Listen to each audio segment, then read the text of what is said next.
Welcome back for another episode of the Babe That's Bonkers podcast. I'm your host, Kaylee. So happy to be here. So happy to have you here. It is another wonderful, beautiful day out here in Arizona. The summertime has been strange. Kind of like mild, but also not. The monsoons haven't hit yet. It's pretty late for that.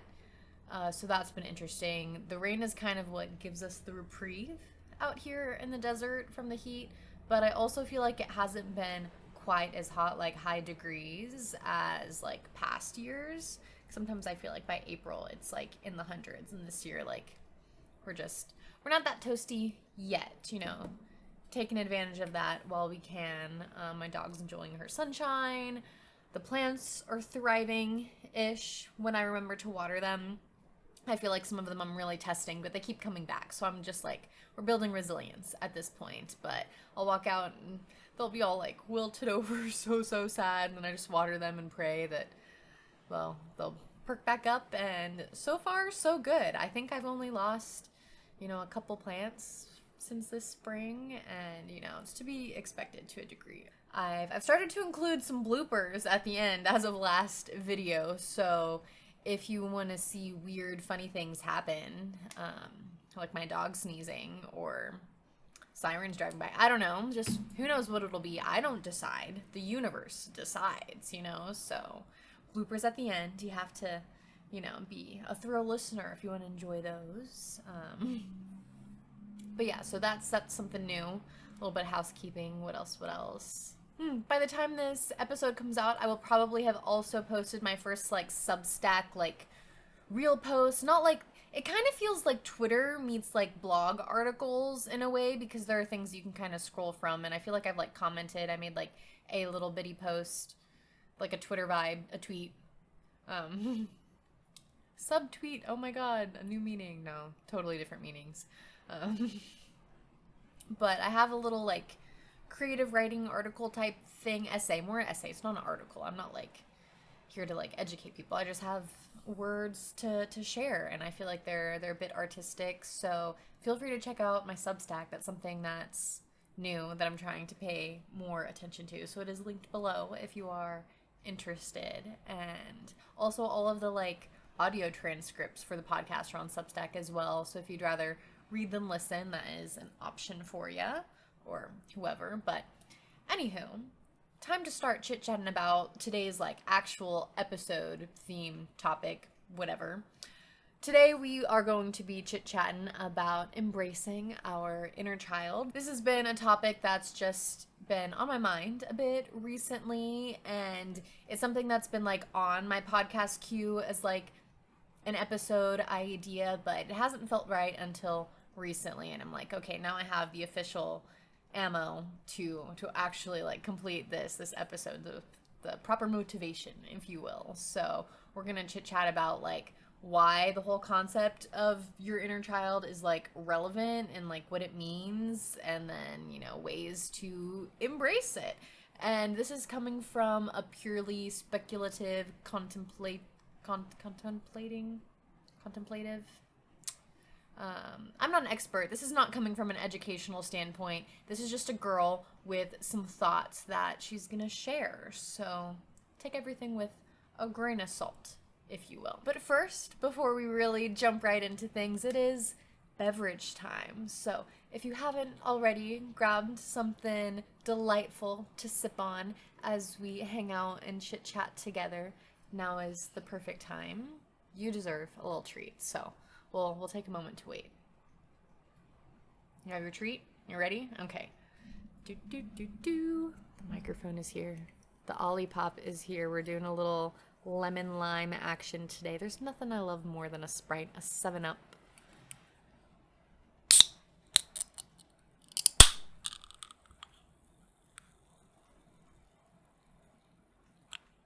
So fun, so crispy, so bubbly.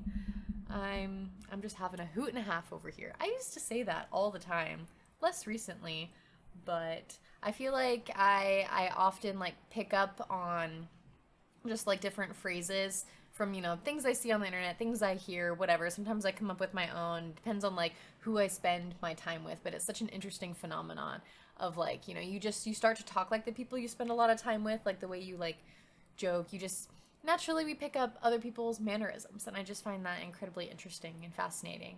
Like, I feel like I say strawberries now that I have a man from Missouri living in my life,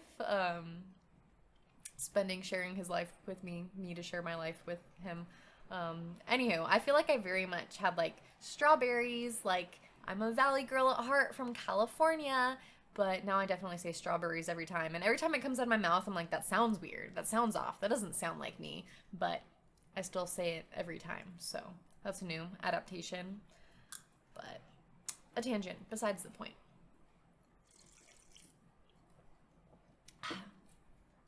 Took way too long to take that first sip, but now I'm ready to rock and roll.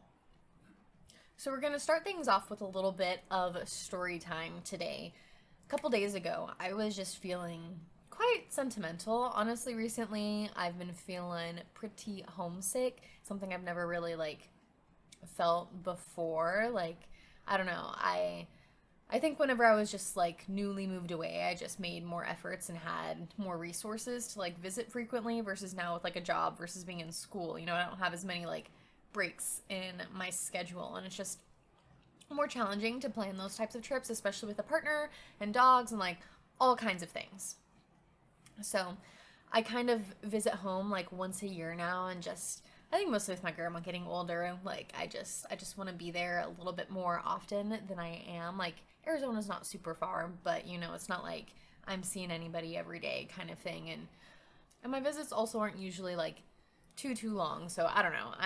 I'm just wanting to make a few more this year than I have in the past couple years, and yeah, just like homesick, sentimental, nostalgic feelings have just been at the precipice recently. Those have been like the vibes. So I decided to like go through some old like family photos. I brought a handful with me whenever I visited home. I don't know if it was the last time, one of the more recent-ish times, and it's something I'm really happy about.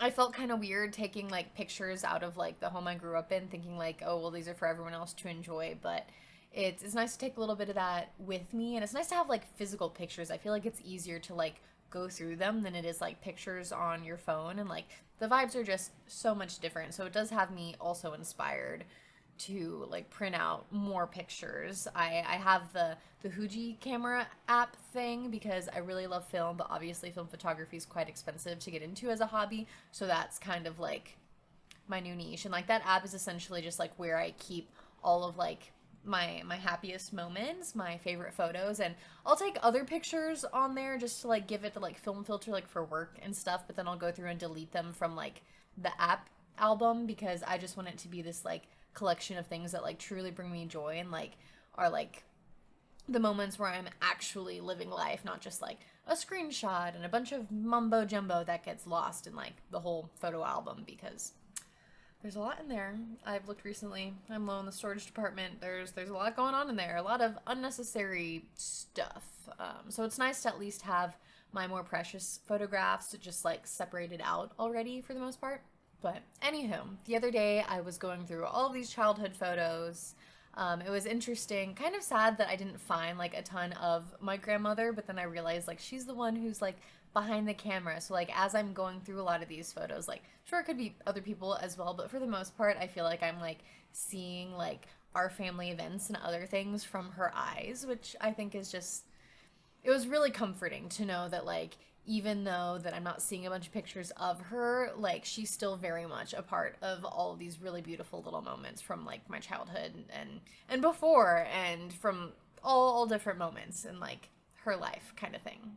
And one thing that I found was like super duper fascinating, I ended up posting about it on my Instagram story, is I came across a couple pictures of me as a kid doing things I didn't even necessarily like remember doing. Like I did remember quite a few outfits that I came across. There was definitely this like strawberry shortcake like top jean combo that I loved, and I was dressed up in this like orangey yellow, which I've always been told is like my color. So that was interesting that I was like wearing that as like a kid. But just like kind of like sunshine yellow, but it had like this like embellished like sequined like sun on the side, and it was like a boho like top thing and like a matching skirt. Just matching sets. I've always been a sucker for some matching sets. I'll say it once, I'll say it again. I love a good matching set. But I just thought that was really interesting to see like me as a child, like, oh, I still like carry on with this, and like I have like a sun tattoo now. Like that's like something that's like, I don't know, just really meaningful to me, and it's super cool to see that it's something that I've been like interested and drawn towards like since I was really, really young. And what I was doing in some of these photographs was just like the real kicker. Like there was one where I was like gardening with my grandpa, or one of my grandpas. Funny enough, not the one that I like remember gardening with the most, but there he was supervising me with this huge ass shovel, just like digging in the dirt and whatever, probably messing around with tomatoes and fava beans. I don't really remember them growing much else at my grandparents' house. So I feel like that's a safe bet. But there I was helping him out in the garden. And then there was another picture of me, and I was like standing next to this like wall covered in all of these like paper like crafts that I had done, like coloring book pages and papers that I'd like cut a bunch of hearts out of, and other papers that I stuck a bunch of hearts on, and just like all kinds of things that I taped all over like my grandma's wall. And they were like loose pictures, so I ended up putting them together in the album to like look back on. So like when I'm flipping through, like I can see me being like me in like my truest self, my truest form. Like these are the things that I have always like naturally been drawn to, you know, spending time in the garden, getting my hands dirty, fiddling around with plants. I also remember always like wanting to mess with any sort of animal I came across. Like I loved roly-polies. I always chased like the ranch cats, hoping to catch them with my cousins. You know, we always like stuck our hands in the baby calves' mouths because I liked the taste of our salty skin, and they didn't have teeth yet. So it was just like a funny, weird, silly thing we would do as kids. I'm just thinking, I remember taking a friend to do that like when we were in middle school, and like she'd never had that kind of experience before, and she was all into it, like freaking wrist deep in just like calves, having the time of her life, just playing with cute little baby animals as children, me as a child, like to do. I don't know about all children. I mean, most children probably. But it just made me realize, you know, if these are the things that I was doing as a child, like no wonder I feel so drawn and like love doing these things so much now as an adult. Like I love spending my time in the garden. Obviously, I love creating art, and you know, there are so many other elements to like my childhood that I want to bring forth into my life and adulthood now, which we will get into later. But I just really find it so fascinating, and I would love to know if any of you guys, you know, had some like things that you like really loved to do as a kid that you kind of like forgot about, perhaps like middle school, high school, college era, when we're like all so focused on growing up and becoming adults and whatever, but then like rediscovered as an adult or something like that. Like, just, I would love if you shared your own little stories, and how this episode might relate to you. So please comment below. I'll do my best to respond if you do. And another little story I had that I feel like plays into this whole like embracing the inner child moment, and like me working on, you know, becoming an artist as an adult, is something I did. I don't think I've told this story on the podcast before. If I have, oh well, here's round two. But I remember in like the 4th, 5th, 6th grade, around that time, I was really into like watching people on YouTube. That's like when I first got into that. I feel like that's when like memes started becoming popular and whatever else. But I got really like crafty with a lot of things. Like I watched a lot of people like how to draw things. Like I remember there's this one like specific like giraffe face that I could also very easily turn into like a cow, and I just remember watching a lot of videos about that, and then that somehow took me into like bullet journaling, and then, you know, further into like duct tape crafts. And this is where I really like found my niche, my home as a childhood artist, a small business entrepreneur, because I went ham making all the different like duct tape wallets and like the pens that looked like roses, and literally so many things. And it got to the point where I started selling these things at school, like at recess and after school and stuff like that. And this was like me being like a bad kid, because you're definitely not allowed to like sell things at school, but everyone was asking for them and I wasn't about to give it out for free. But so everyone was buying like all these little duct tape crafts and creations from me. And my dad told me that whatever money that I was making, you know, I could like maybe spend a little bit of it, go get some like candy or soda or something, like a shirt or I don't know. But most of it, I think pretty much all of it, I actually ended up putting back into buying more duct tape, because there was just freaking endless colors and patterns and I always wanted more. And obviously, he got tired of buying duct tape for me, but he was also trying to teach me some like good lessons on business of just like, you know, the profits that I'm making, reinvest it and then expand and whatnot, so forth.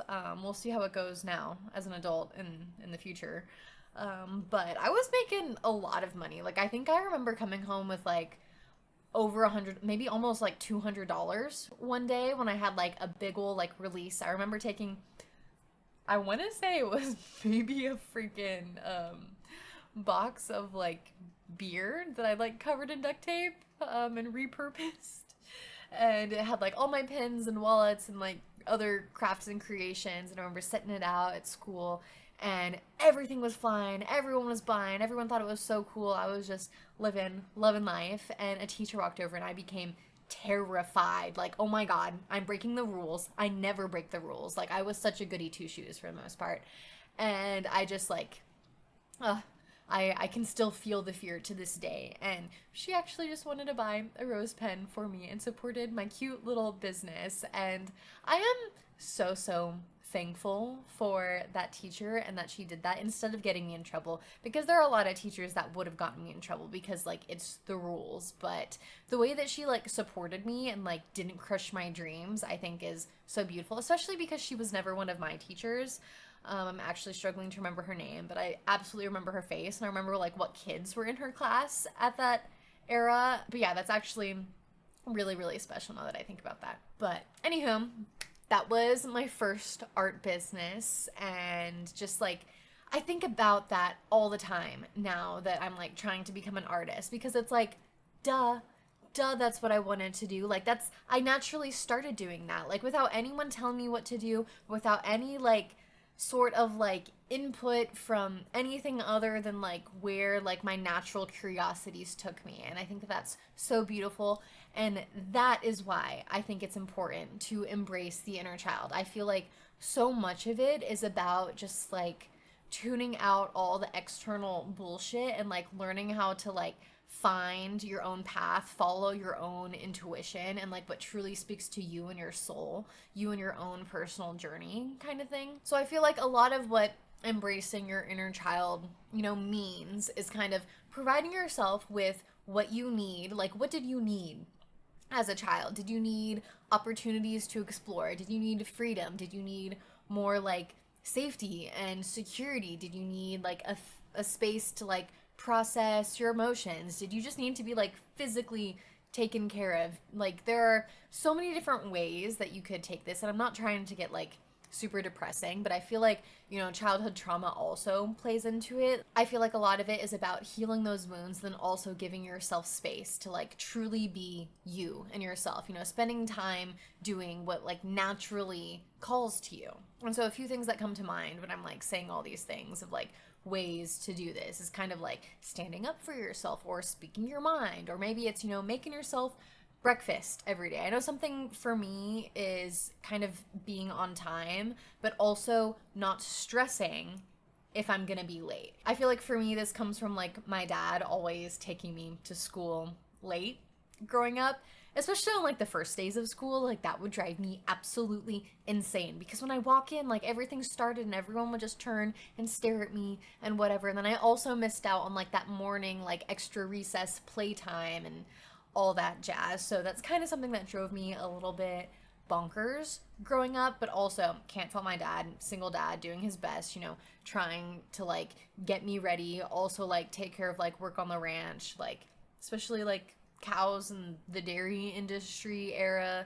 Like those were early mornings, and you know, I know he was absolutely trying his best, but that doesn't mean that it didn't like affect me in that like I was late to school all the time and everyone always looked at me whenever I walked in and I always felt really embarrassed. And then on the flip side of things, my lovely grandmother who also raised me was always so early to things. It was unbelievable. Like hours early. Like we would get there when like the event setter-upper people would also get there. It would be that's also embarrassing, but it's because she always wanted the first parking spot, which made sense. You know, my grandfather, one of my grandfathers, he was in a wheelchair.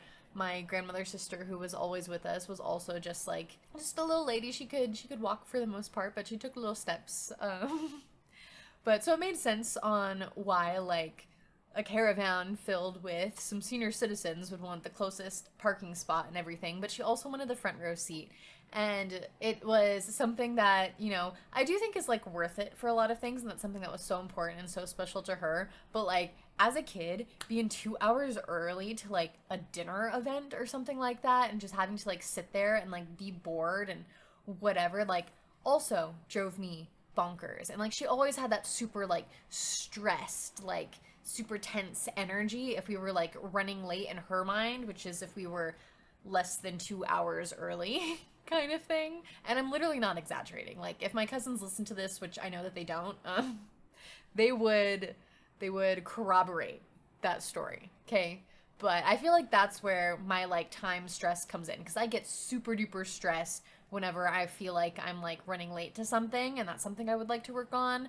But so I really just want to like find that balance of like working on being on time, because I don't like to be late. I want to be there when like things start, but also like not stressed because life happens and sometimes we are fashionably late. And I really feel like it does depend on like the event. Like I don't want to be late to a movie because that has like a start time, but I will be late to like a party because that's like more like open house, come as you go vibes, and doesn't have like a start and an end per se, unless it's like a fancy party, like a wedding or something like that. Then I'm definitely not going to be late to, you know, it's very situational. But I feel like, you know, debunking these things, realizing these things about myself, and then also learning how to provide it for myself. I feel like that's the hard part, the key, the kicker. That's how we go about like healing our inner child in a way. At the end of the day, just like learning how to meet our needs and making ourselves feel, you know, safe and loved.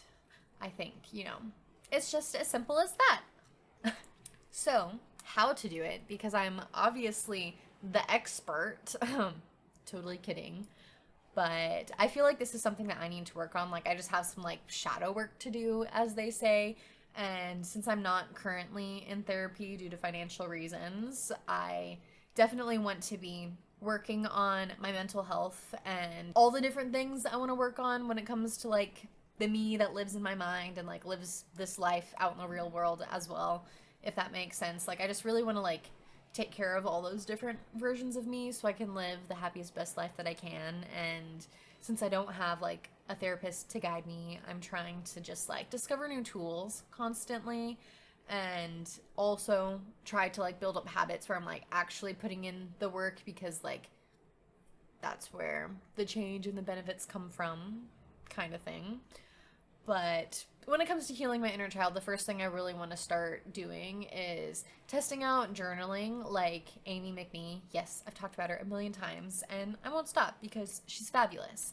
But something that she's talked about when it comes to like her journaling practice is she'll like, you know, just write down her like purest, most honest thoughts. And sometimes, you know, they're happy, sometimes they're sad, sometimes they're self-deprecating, like just whatever it is. And then she'll come back to those words and she'll like, she calls it like mothering, like mothers herself in a way, and like talks to herself and like provides herself like the love and support that like the sad, struggling, insecure like version of herself like needs to be supportive. Like she is for herself who she needs, kind of thing.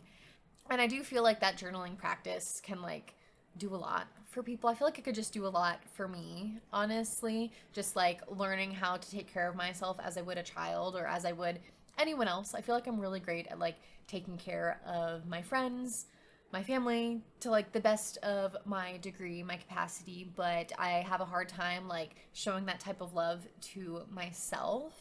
And I think that like journaling in that way could be a great way for me to just like put that into like practice and just like start, speaking kinder to myself. We've talked a lot about how words have power, they hold a lot of power. I think that this is a way where I can like use that power to my own advantage to like benefit myself and like really start improving in like a personal growth kind of way.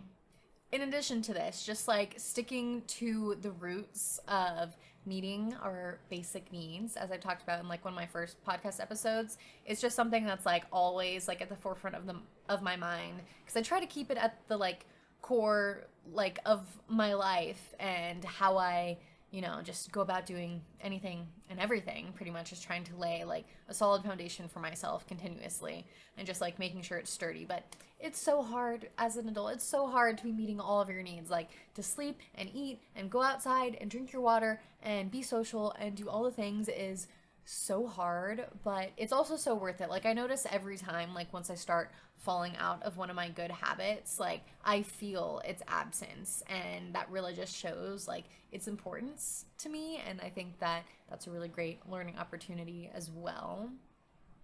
And like I mentioned, I think a really big part of this whole like embracing your inner child journey type thing is like learning how to spend time doing things that you feel naturally drawn to. So I made a big ol' list of like things I remember doing frequently as a child, and it is now my like future goal moving forward to continue like looking back at this list whenever I'm just feeling a little bit on the empty side and trying to do some of these activities to like fill my cup back up. First up, I have wandering around the ranch. I grew up on a farm. I grew up an only child for the first 12 years of my life as well. So I spent a lot of time just like wandering around the farm and making my own fun. And I think that that was honestly a really beautiful way to grow up. I feel like it led me to become, really independent and comfortable with being alone. Maybe too comfortable perhaps, but not really. I do think I am a well socialized human being, and I don't really struggle in those interactions as much as they just don't like fill me up. They just like take a lot of energy, but that's also not a bad thing because I do thoroughly enjoy them. But on the ranch, I would play with ladybugs. I remember hunting for them. They would always be in like the wheat fields. They really, really loved those. I guess that's where the aphids were, perhaps. Snails also so fun. I would never assault a snail. Snails are sacred creatures, and I know that they fuck up a lot of gardens and do like cause a lot of damage and stuff like that, but I love a beautiful snail. They're just one of my favorite little animals to draw, and nothing breaks my heart more than hearing a snail go crunch like on a bike ride or on a walk or something like that, because they're just trying to get to their next destination. But anywho, roly-polies were probably my favorite of all of these. Like, I love a roly-poly. They're the most friendly of the bugs. Actually, probably the most shy because they crawl into little things. But as far as, like, being scary goes, like, I think that they're pretty dang friendly. And, like, you can touch them, so that makes them feel, like, friendlier than like a butterfly that's like really hard to catch, because they're in a different zone. They're air creatures. I also really loved frogs growing up. Not just growing up. I love them a lot now, but I specifically remember like capturing frogs all the time at the ranch and bringing them home. Like I remember one day I like took over the living room as a kid, and I just remember having like my comforter out, and I like had all these frogs in the house just like hippity hopping, hanging out with me, and I lost a few, and my dad was not very happy to come home to that. But what you gonna do when you got a little girl who likes frogs and is really good at catching them and hiding them, and then just brings them in the house because they're her friends, So, and it's those memories that I think of so fondly whenever I like go out and see frogs now. Like here in Tucson, we have a natural resource place, not natural resource, a water treatment facility called Sweetwater Wetlands. I think I've maybe talked about it before, but it's like this tiny like wetland swamp oasis in the middle of the desert. and I like to go there because there are lots and lots of frogs, and I got to take some really amazing pictures of them last October, so I'm definitely gonna have to go back out. I should go now. Last time I went was in February, so everything's probably like fully grown back.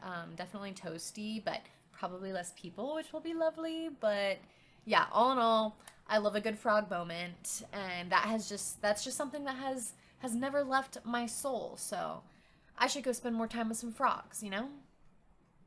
A few other things I would do on the ranch would be like climbing up piles of cattle feed or the different ingredients to their TMR. That's like their total mixed ration, because we would feed the cows, you know, just like we want them to have like diversity within their nutrients. So it would be straw and hay, and then they would also have like almond hulls and some fermented fruit and cottonseed and just like other things that were super duper nutritious and fibrous that like we as humans couldn't eat. It was really great, like, you know, it was like making great use of like food waste and stuff like that, because like the cows loved it, they benefited from it nutritionally, and you know, it was just gonna like become garbage at that point. But on the ranch we always had like big old like piles of this stuff that then we would like, you know, mix into like one big batch, and that's what we would like feed the cows every day. But I really loved the almond hulls because they're the easiest to slide down, especially with like a toboggan or something like that. The silage was cool as well whenever we got to go, like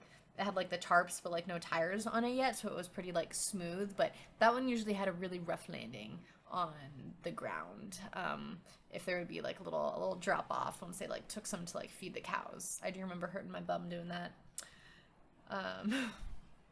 But the best one of all of them was definitely like fiddling around in the cottonseed, because it was just like so fluffy to like jump and lay onto. And I wouldn't always be alone doing these things. Sometimes I would, but I would also be like with my cousins. There was another little girl who lived on the ranch as well, just like an employee's daughter. And so we would just go on lots of different adventures together. So I don't know, kind of like dangerous ways to play as a kid, but I survived and had a lot of fun, made a lot of great memories. And I think it just like attributes to how nice it is to like explore and just like, I don't know, be a bit like carefree perhaps. I do also remember making a lot of mud pies with my little friend that I grew up with on the ranch. That was always fun. She had like an outdoor kitchen, so that's where we would go and we would get all muddy, and then we would hose off and I would just walk home. I always had to walk home by sunset. That was my little curfew, and honestly a pretty good curfew, because after that, you know, it's hard to walk without daylight, before having cell phones, you know. But besides, you know, doing little farm girl things out on the ranch, I also really enjoyed just like helping out in the kitchen. Definitely loved cooking with my dad. It's not something I did when I was super young, but as we got older we both got into cooking together. But helping my grandma out in the kitchen is something I also remember doing just all the time. You know, she was just the chef of the house in a way. But my jobs very much included peeling anything and everything. I would always sit with my grandma's sister, and this would be our job to like peel the ears of corn, or my favorite were the fava beans, horse beans. If you've never seen them, it's like, think of a really big snap pea and just popping out all those little beans. So satisfying. So satisfying. I loved it. I freaking hated every recipe my family ever made to eat fava beans. I think they tasted so gross pretty much all the time. I think now as an adult I could probably figure out a way that I would like them. I'm a big believer that all foods are good, you just need to learn how to like cook them in the way that like vibes for you. But fava beans were just something I never liked to eat but always loved to prepare, so you win some, you lose some. But beyond that, I was also the sugar shaker whenever we would make fillage. I think I talked about those previously in a recent episode-ish around Easter time, perhaps. But part of that, you know, after we like fry the dough, we like put them in a bag that's filled with sugar and shake them up. And that was also my job in the kitchen growing up. Loved that. And I also loved being the meatloaf masher. My grandma would just like put the ground beef in a bowl and would just be like adding in ingredients. Now I'd just be in there with my hands, just mashing it all up. And thinking about all of those tasks specifically, like it's cooking where I like really got to use my hands. Like I'm just not one of those people who wants to wear like gloves. Like I feel like I like the tangible aspect of these different, you know, skills. And of course like sanitation's important, you know, wash your hands, kind of thing. But, just I was just a fan of, the hands-on activities in the kitchen, and still am. Like, that's like my favorite part of working with bread and doughs now, is like going through, picking it up, kneading it, and shaping it, and all that jazz. I think it's a good time. Next on my list, I have playing the clarinet. That's something I started doing in the 4th grade. Got really, really into it, did it all the way throughout high school. I was very, very deep into the music scene, which we can talk about another day. But I actually recently started playing it again, like for the first time in like 5 years. Since I've like graduated and stuff, I've probably picked it up like 2 or 3 times. But this was the first time I like really, really played it, because my partner and I were out and about in town, and we went to this like secondhand bookstore, if you're in Tucson, Bookman's, and they had like a little music section and like lots of guitars and stuff like that mostly, and piano music, the common stuff. But they actually had a little section with like a bunch of reeds, and I was like, oh, I should pick some of those up. Like, those are, the beginner brand. I should get some that are like a 2.5. It's just like the thickness of it. The thinner the reed, the easier it is to play. The thicker it is, the harder it is, but the better the sound quality, kind of thing. So the reeds I have like with my clarinet are from whenever I was in like top tier clarinet conditioning, just playing all day, every day, it seemed, using like a size 4, which was just pretty advanced, I do believe. And so I picked up some of the easier reeds and busted out the clarinet the other day, and it was actually so fun. I feel like I woke up a piece of my brain that hasn't been activated in a very long time. It was so fascinating and interesting to like feel that, because like I had played the clarinet every day from the 4th grade until high school, and then all of a sudden I stopped for like 4 years for the most part, 5 years, 6 years, who knows how long it's been at this point. We don't really need to think about it. Less than 10. That's all I know. I'm not that old.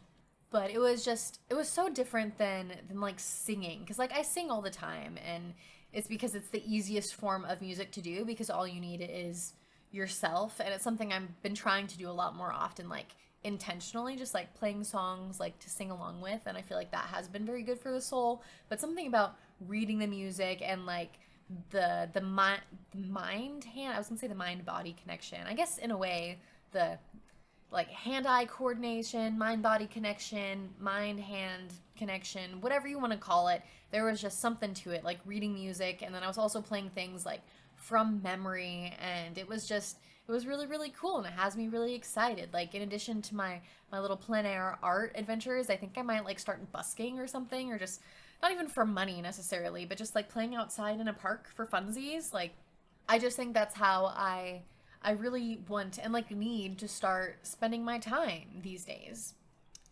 I did also write, when it comes to singing in here, I have a Hannah Montana story to tell. Part of me doesn't want to. Part of me feels like I've told a lot of stories this episode, and this one's like too good. I want to like save it, but when I really think about it, it's fairly quick. But when it comes to like thinking about me as a child and the things I like truly, truly loved, singing definitely was one of them. It's something that over time I like developed stage fright about, because I just had people tell me that I wasn't good or that I was annoying or whatever. And I remember like singing out loud so hard, like in the shower all the time, specifically when I was at my grandma's house, because my grandma always told me how much she loved my singing. It was my cousins who would always call me annoying, kind of thing. And then whenever I got older into like high school and stuff, whenever I would audition for choir pieces and solos and whatever, there was just always someone who was better. And I never want to like fault anyone else for being talented and hardworking, but it is also just kind of bummy. Like, I never really got the opportunity to have like a single solo, but anytime I auditioned, like my stage fright would just completely take over. And I remember as a child, before I ever really felt stage fright, and I used to just like belt in the shower, I would think all the time, literally, oh my god, this is so embarrassing, but also so sweet and pure, but I used to think that because I lived in California, where LA was located, that if I like sang hard enough and loud enough, that maybe, just maybe, perhaps, Miley Cyrus would drive by the road in her limousine, like hopping from one freeway to the next freeway or something like that, and she would hear me singing in the shower and would think, damn, that girl's got something. I gotta bring her along onto my journey. And like, that's how I truly felt and like wished and hoped every time I would take a shower at my grandma's house and would be like singing just like at the top of my lungs. And I really wanted to live out a little like Hannah Montana dream. And it's so sweet to think about that version of me. It really, really is. And that version of me would have been mortified to know that I am now sharing that story on the internet for who knows to listen, but that's really how I felt. And that's why I want to sing more now, and I want to learn how to not be afraid of singing in front of other people. I am getting better slowly but surely. Like, I am getting more comfortable singing at home in front of my partner and just like not letting him be around stop me from singing, and in the car as well. So we'll get there. One of these days I will bring myself to sing out loud at karaoke, and it'll be a good time. I've done it once before. I can do it again. But literally only once before in my entire life have I ever sang karaoke. And I got good feedback, so that's at least a good thing. I think I just need to make sure I tell whoever I go with, like, you're not allowed to make fun of me. Like, that will actually crush my soul, and, you know, only good vibes. If you ain't got nothing nice to say, don't say anything at all, kind of thing. My partner is on his way home, so I've got, 10-15 more minutes to, like, start wrapping things up. So we're not gonna be lollygagging as much as we've been, as we always do. But next little bullet point I have when it comes to thinking about me as like a child is I like to spend a lot of time talking with other adults. Like, kids were okay, but I really loved talking to their parents and always caught myself having super duper long conversations with all of my friends' parents. And I really looked forward to those conversations and almost like preferred them to talking to my friends at times, until I got older, kind of thing. And I'm not sure what I was like really like subconsciously trying to get out of that. I think part of it was just like spending so much time like wanting to be an adult, just like wanting that independence and all that jazz. So it's almost like no wonder now as an adult I crave wanting to like be in that like flow state of just childlike wonder again. I probably didn't spend enough time like that as a kid as like I should have, kind of thing. I think that's just what comes with the territory of being like a kid raised by a single parent, always, they just, we just end up being a little more independent, grown up a little faster, kind of thing. But another layer onto like always wanting to talk to like my friends' parents, like I did connect with humans so much more often whenever I was younger, specifically in like school area, like middle school, high school, whenever I was like at my busiest and most social. But I was hanging out with friends every single day. And now I hang out with friends like once or twice a month. And I'll talk to them on the phone, like text or something, like a couple times throughout the week, but sometimes maybe not at all, and sometimes not for several months. And I just feel like that lack of human connection also plays a really big role into like, I don't know, the state of like the mental health of adults, perhaps. Like, we just don't have the same resources we did to just fill our cups in those ways. I don't know. It's just, they're thoughts, not conclusions, something to ponder on. But last couple things that go along together is like whenever I was younger, a kid in school, like I always had something planned, something to look forward to. And a lot of these things were trips that I took with my family or with school. Like, I traveled a lot with my family growing up, especially with my grandparents, something I'm so, so, so grateful for. But whenever I was like, a member of the Portuguese festas, I did it for like 3 different seasons, 3 different years, and I had to like go to parades every single weekend in a new town in California with my family and like participate in the celebration. And it was exhausting, but it was also so beautiful and so, so wonderful. And I feel like that is one of the many reasons why I crave traveling so much now. It's just something that makes me feel alive. Like, I want to be exploring new places all the time. I also want to visit places that I know and love and like get to like re-experience things that I know I'll enjoy. I don't know. I want to have my cake and I want to eat it too. I want to enjoy the things that I know I love, and I also want to explore new things and go on new grand adventures. But that was a really amazing thing, getting to travel with my grandparents every single weekend. And whenever it was just my dad and I growing up, we also went on a lot of really big trips. Some of them were like school trips. I went to like Iowa and Washington, D.C. for these like Odyssey of the Mind competitions that were so, so, so cool. And, you know, just like absolute core memories kind of thing. But we went on a few other trips as well. And then once my dad got remarried and the family was bigger, we did travel sometimes, but it's usually more like local places, like to the beach or to the lake or just places closer to town. It makes sense that with a family like more than twice as big, you know, we would just have to keep things a little more low key, a little more feasible rather than like doing cross country international type vacations. But I feel like that's where like this like sense of wanderlust has just been like deeply instilled within my soul kind of thing. So yeah, that's all I have for my little like what did I like to do as a kid list, and you know, my list of ideas on things to come back to when I feel like I'm like losing myself or unfulfilled in some sort of type of way. I think these are just things that are me at my core, and that I truly love, and I need to not forget them and respect them and embrace them a lot more. I do have a quick little astrology thought for the day as well. We have entered Gemini season, and if I remember correctly, when we were going through all the different zodiacs, Gemini is a sign that is curious and, you know, just really likes to learn and stuff like that. And I think it's so strange that is how it is, because recently I have just found myself like wanting to like take some art classes. I don't know. I don't necessarily want to go back to school by any means, but I feel like just like one little class to go to like one day or 2 days of the week, not like a full school schedule or anything like that, or even like working towards getting a degree, but I just feel like learning something new and like scheduling time for myself to like truly like practice and hone in my craft would be so fulfilling and so beneficial. And maybe it also has to do with the fact that I've been watching a lot more art YouTubers, art vlogs and stuff like that. And there's this one girl who I'm becoming obsessed with, Izzy Weber. The vibes are immaculate, just like the most beautiful European countryside-esque vibes, classical music, beautiful, beautiful oil paintings, like truly talented gal.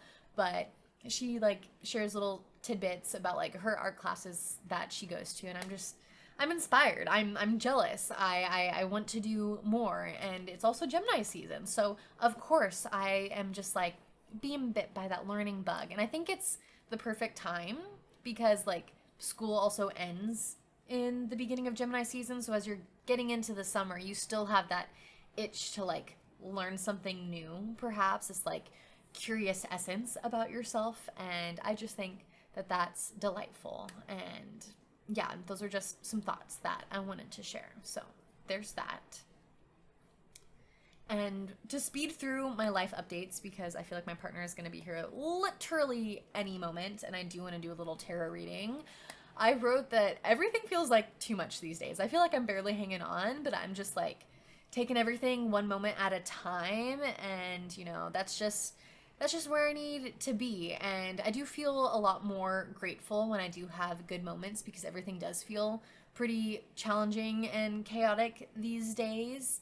And typing out these like life updates, just kind of like reflecting on how I've been feeling recently, has made me kind of realize like maybe I should stop trying to quantify days as good or bad.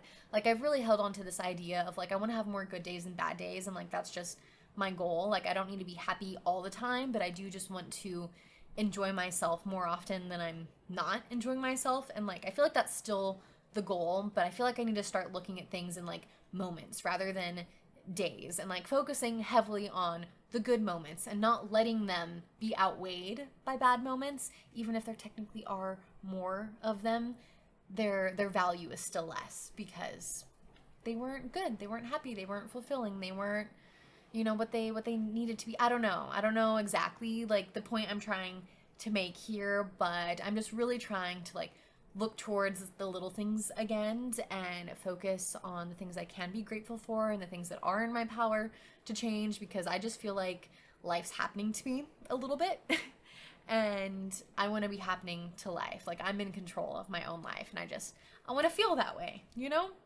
And one wonderful, delightful thing I do have to share with you guys is that I had a painting day the other day, and it was just for fun. It was absolutely lovely. Like I had other plans, and they just fell aside. Like there is one project that I'm really trying to work on, and I feel like me having this like carefree painting day was perhaps me procrastinating that, but I think I also just really needed it. Like I just needed to not have expectations and to just do it for the sake of enjoying it. And I feel like I actually entered that flow state of just like coming up with ideas and testing things out and just like messing around and playing, being so playful. Amy McNee always talks about how important play is, and what a perfect way to end today's episode. Like getting to play with paints recently was just so beautiful, so amazing, exactly what I needed. And it definitely did fill me up and feel a little bit less like work. Sometimes things that do like fulfill me do feel like work, and they kind of like expel energy. Like my podcast does just take up energy, and it does make me so happy, and it makes me feel so proud of myself, and it's a wonderful outlet in many days. But it's also work in many ways, I meant to say, but it's also work, you know? So I think it's important to like, I don't know, let me have these hobbies that I love without putting so much stress and expectation on them sometimes as well. Like that's where the balance of things comes in. So go out and play. Go do something that kid you would absolutely freaking love. That is your homework after today's episode. And now to wrap things up, we're going to do a tarot pool. I think I'm using the same deck I did last week, but this is just the one I was feeling. It's the Wild Reflections book, and we're just going to cut the deck today. No shuffling. We're going to let the last shuffle do today's work for us. So here we have on the top, what is that? Oh, the Tower. Yeah, I can't read upside down, but it is reversed, but there's two folks falling from a tower. There's seems like a storm, like lightning, thunder, tornado vibes, but there's also like an owl and a squirrel and some nature creatures like sitting on this like treehouse tower. But interesting. There's also like a river below, and maybe like the lightning is striking the river that one person's falling into, but the other person's not. I don't know. This is like a very chaotic card. There's a lot going on, but let's see what it means for us today. For a quick reference, the Tower represents breakdown and illumination. I wonder if that's why like part of this card is like super dark and the other part is like really illuminated. Very interesting. But reversed, the keywords include averting disaster, delaying the inevitable, resisting change. When you get the Tower card reversed, you may feel that a crisis is looming on the horizon, and you struggle as much as you can to try to avoid its manifestation. Love meaning, making adjustments in love, leaving a weak relationship. Career meaning, surviving layoffs, avoiding taking risks in career. Financial meaning, surviving financial disaster, repeating financial troubles. What you have relied on may no longer be there for you. However, do not view this as a drastic and depressing change. Instead, it's time for you to become more self-reliant. Self-reliance. Really great, like tie-in to like today's episode of just like learning how to be like what we need kind of thing. I hope that makes sense. I would ramble more, but again, I'm on crunch time. So thanks for hanging out today. Hope to see you again next week. Please like, rate, subscribe, all the things. I love you so much for being here. Can't wait to see you again next week. And yeah, until next time, bye babes.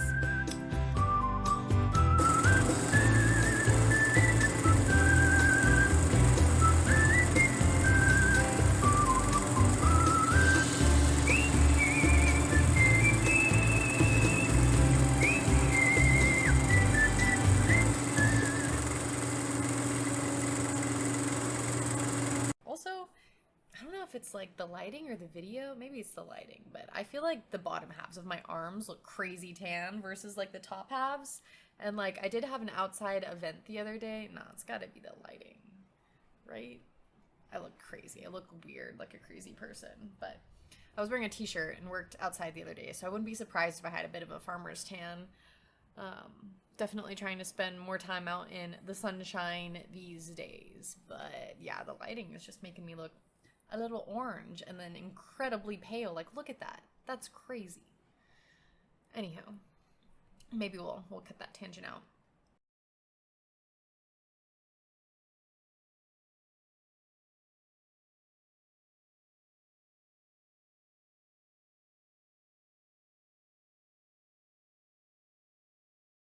But anywho, the other day I was going through all of these childhood photos.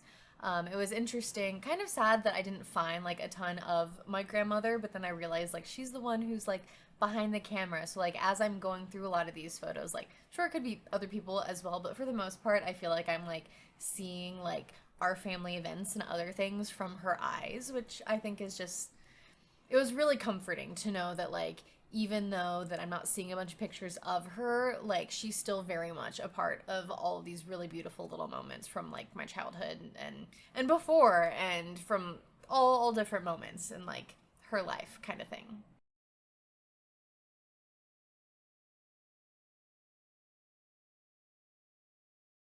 And I do feel like that journaling practice can like do a lot for people. I feel like it could just do a lot for me, honestly. Just like learning how to take care of myself as I would a child or as I would anyone else. I feel like I'm really great at like taking care of my friends, my family to like the best of my degree, my capacity, but I have a hard time like showing that type of love to myself.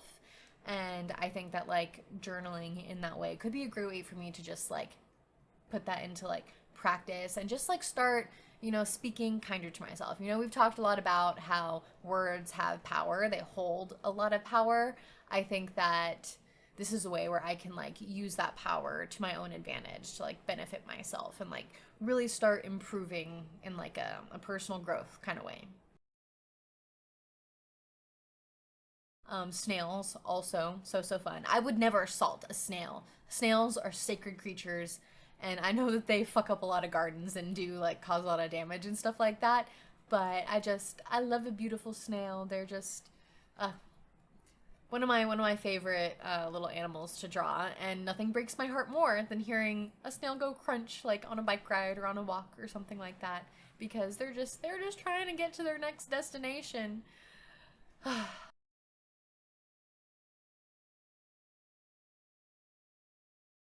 I also really loved frogs growing up. Not just growing up, I love them a lot now, but I specifically remember like capturing frogs all the time at the ranch and bringing them home. Like I remember one day I like took over the living room as a kid and I just remember having like my comforter out and I like had all these frogs in the house just like hippie hopping hanging out with me and I lost a few and my dad was not very happy to come home to that, but what you gonna do when you got a little girl who likes frogs and is really good at catching them and hiding them and then just brings them in the house because they're her friends, you know?